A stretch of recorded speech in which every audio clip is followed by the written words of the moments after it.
Wala ko'y pagsupak sa pagdakop anak.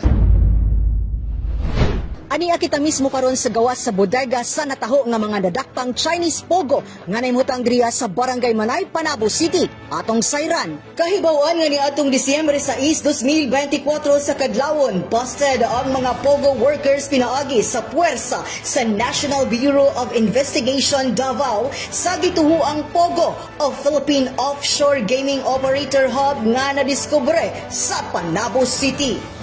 Nagpagawas usab og pahayag si City Mayor Jose E. Relampagos kabahin sa mibutho nga panghitabo. Tuloy ka ng atong nahitabo karon, courtesy call na si Kuya, no? Atong mga 2 months after. Pero ang ingon nila nga magbuhat sila warehouse mga balde plastic, no? Pero dili mo dai maayo lang gibuhat karon nga ginakop, no? Di wala ko'y pagsupak sa pagdakop anak ano. Kaya ilang panangin sa kuha gipanguha mong license para ang inyong maplastar ang inyong negosyo. Kaya ilang panangin sa kuha is warehouse. Yang Panabo, any interested investor, welcome sa itong siyudad Panabo. Kay gusto na ko ang revenue sa Panabo dako. Dili ingon nga limited ang ako ang pagdawat sa mga Chinese. Katong Chinese, nagbino ang atong dakpon, no? Kay nag-violate. No, karon kay dalakpan sila kay nag-violate, wala dahil sila magkuha ang permit.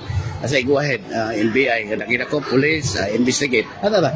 Mismo si Chief of Police Lieutenant Colonel Jess Anthony Maghirang mikumpirma atol sa pakighinabi nga adunay 55 ka mga Chinese national ug 4 ka Malaysian apil ang usa ka Filipina nga matud pa sila kipugos nga gipatarbaho. So with regards to Pogo operations, although publicly i-declare na siya sa atong presidente nga bawal na gid ang Pogo operations sa Tibok Nasod.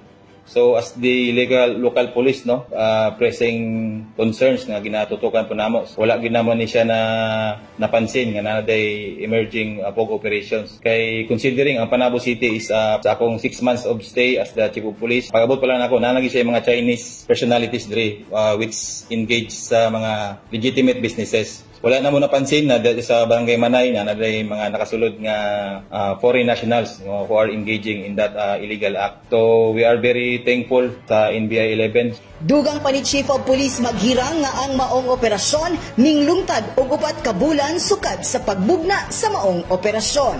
So with the present situation sa operation nga gikandak sa NBI, we will be working hand in hand sa NBI So kung napatay mga additional information or evidences na magather na makatabang sa ilang pag-build up sa kaso. With this situation amo na pong fokusan among intelligence monitoring particularly kaning mga foreign individuals nga kasulod dire. So we'll be working with all government agencies to help us ma-discover nato o ma-dig out nato kung unsa gid ang hinungdan nganong nakasulod sila diri nga og makatukod sila ana nga illegal nga negosyo. Kauban sa kamera si Richard Ligtas ug Louie Panagsagan, kini si Dali Amag nga gikan sa City Information Office Broadcast Services alang sa Frontline News Panabo. Importante, informed.